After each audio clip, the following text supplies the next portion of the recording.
أعوذ بالله من الشيطان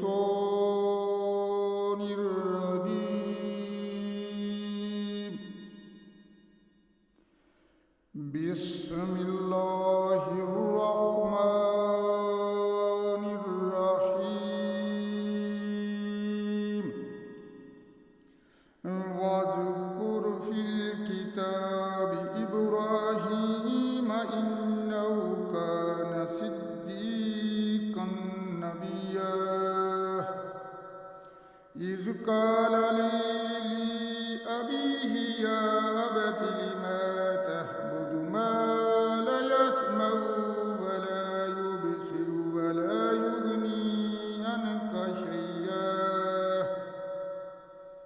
يا أبت إني قد جاءني من العلم ما لم يأتك فاتبعني أهدك صراطا سويا يا أبت لا تعبد الشيطان إن الشيطان كان للرحمن عصيا يا أبت إني أخاف أن يمسك عذاب من الرحمن فتكون للشيطان وليا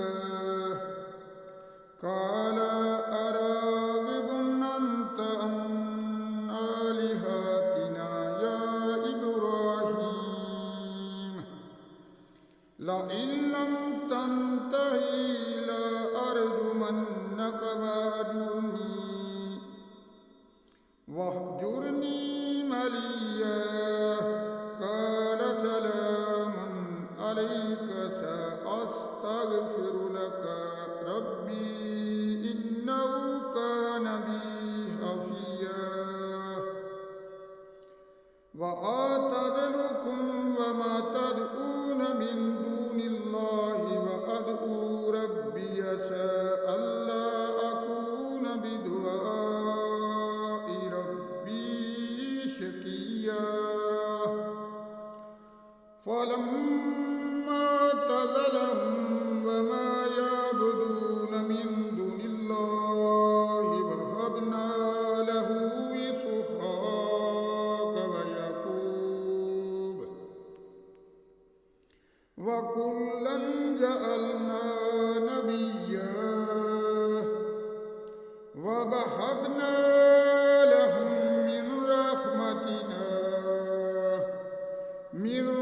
رحمتنا وجعلنا لهم لسان صدق عليا صدق الله العظيم.